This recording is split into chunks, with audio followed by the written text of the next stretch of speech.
Bonsoir, bonsoir. J'espère que vous allez bien. Pour moi, ça va hyper bien.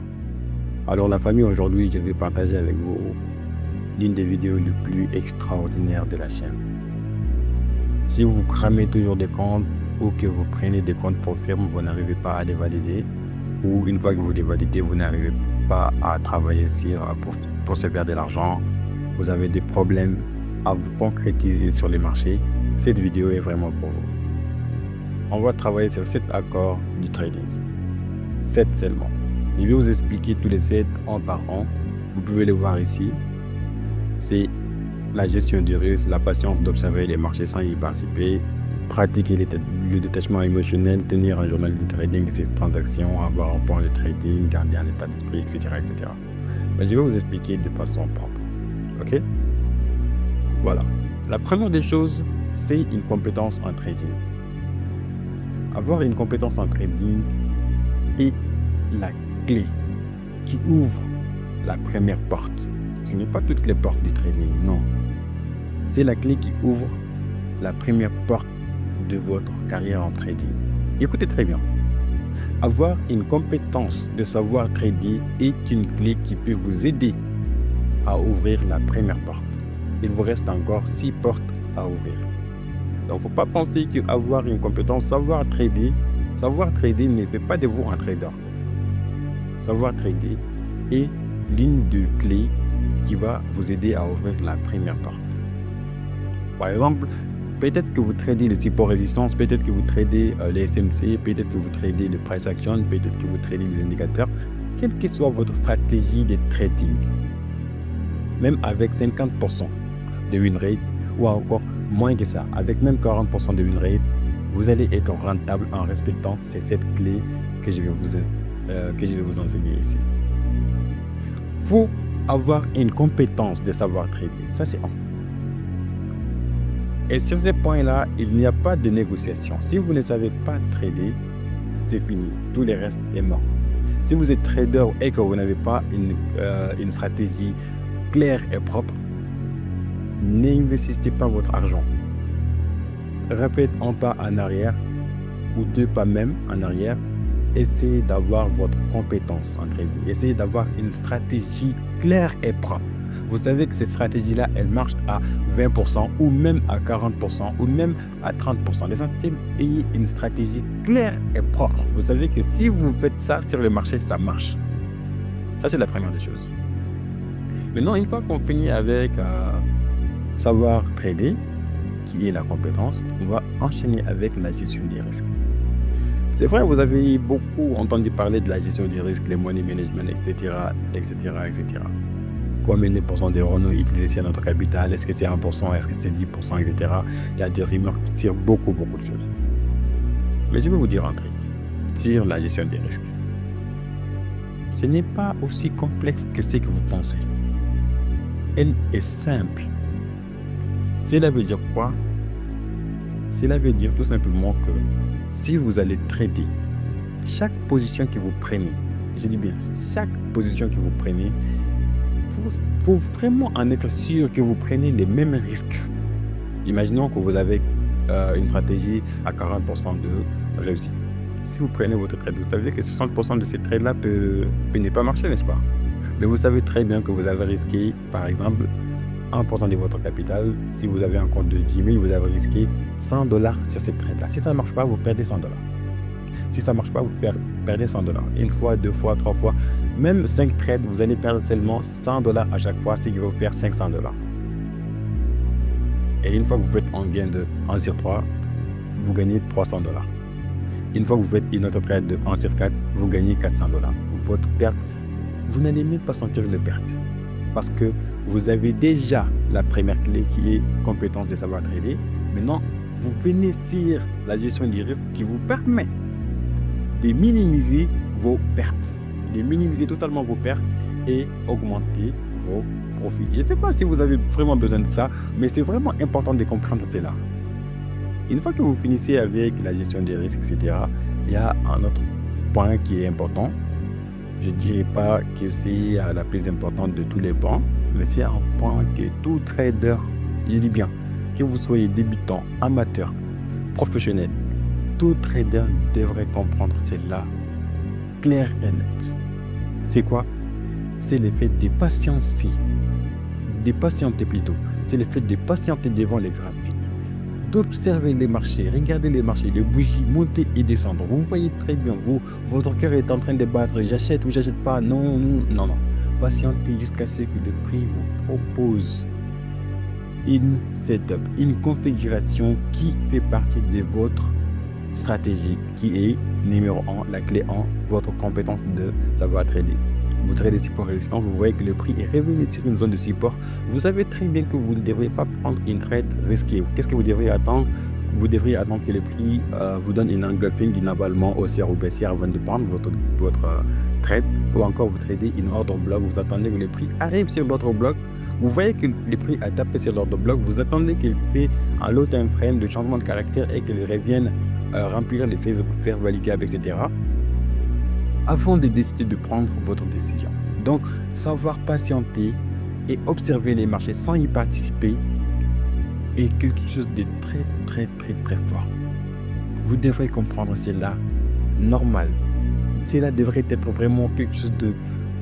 Je ne sais même pas comment vous dire. Cela devrait être quelque chose de vraiment puissant pour vous. C'est l'une des plis de traders rentables. C'est l'une des plis de traders rentables. Si vous voulez vraiment être un trader rentable, il faut vraiment comprendre cela. Si vous ne comprenez pas cela, mes chers, je suis vraiment désolé, c'est un problème. Vous avez un problème. Essayez de revenir résoudre le problème chez vous. Essayez de voir qu'est-ce qui ne va pas. Pourquoi vous n'arrivez pas à faire cette patience-là devant les graphiques. C'est très important. Maintenant, on part sur le point 4. Le point 4 qui va vous aider à travailler sur le point 3. C'est quoi le point 4?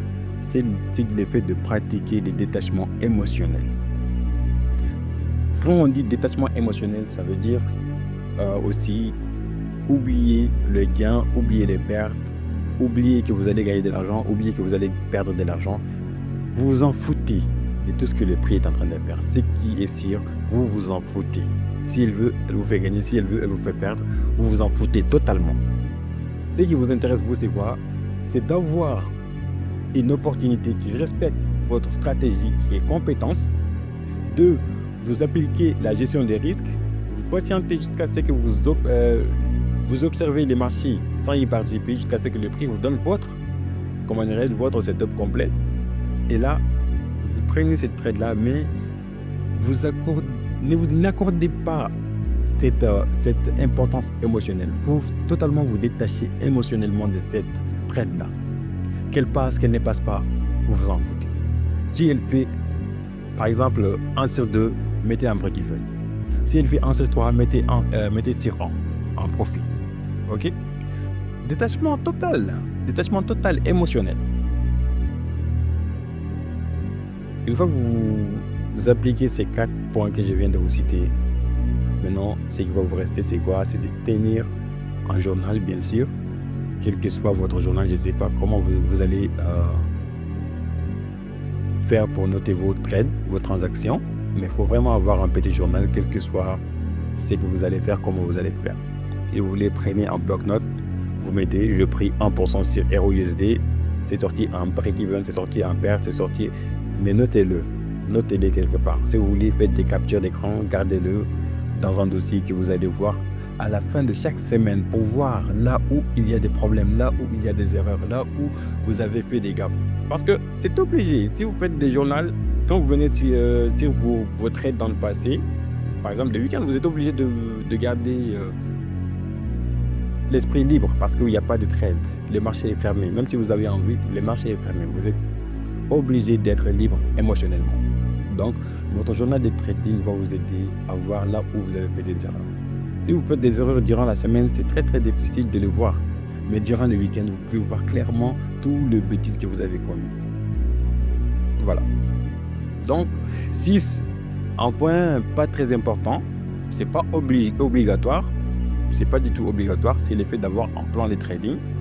Ce n'est pas obligatoire, mais c'est important d'avoir un plan de trading parce que tout ce que je viens de citer là, vous pouvez faire un plan à base de ça. Ce n'est pas un plan que vous allez faire avec 50 pages ou 60 pages. Non.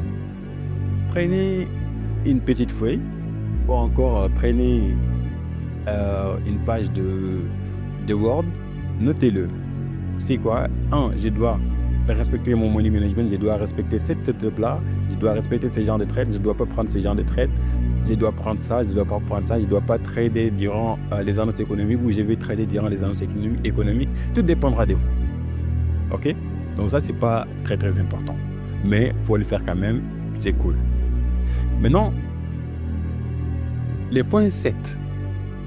Le point 7 est un point vraiment primordial. Parce que tout ce qu'on a vu, c'est super.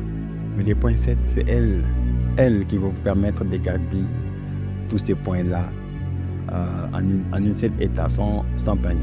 C'est le fait de garder un état d'esprit positif à toute épreuve. Si les prix vous sortent en échelle, gardez cet état d'esprit-là. Je m'en fous. Détachement émotionnel. C'est une traite qui n'est pas passée. D'accord, je sors faire du sport, je sors prendre l'air ou encore je quitte les graphiques, je me détends. C'est fini, je pars, je reviens demain. La positivité est très très importante. Si vous n'êtes pas positif dans ce que vous faites dans le trading, je vous assure que ça va vraiment vous coûter. Ça va vraiment vous coûter. Ça sert à rien d'être négatif. Ça sert à rien d'être négatif. La négativité n'apporte que la négativité. La négativité, c'est quelque chose qui attire la négativité. Vous voulez de l'argent, vous voulez avoir de l'argent. L'argent aime la positivité. L'argent n'aime pas les choses négatives. Donc, soyez toujours avec un esprit positif, quelles que soient les épreuves.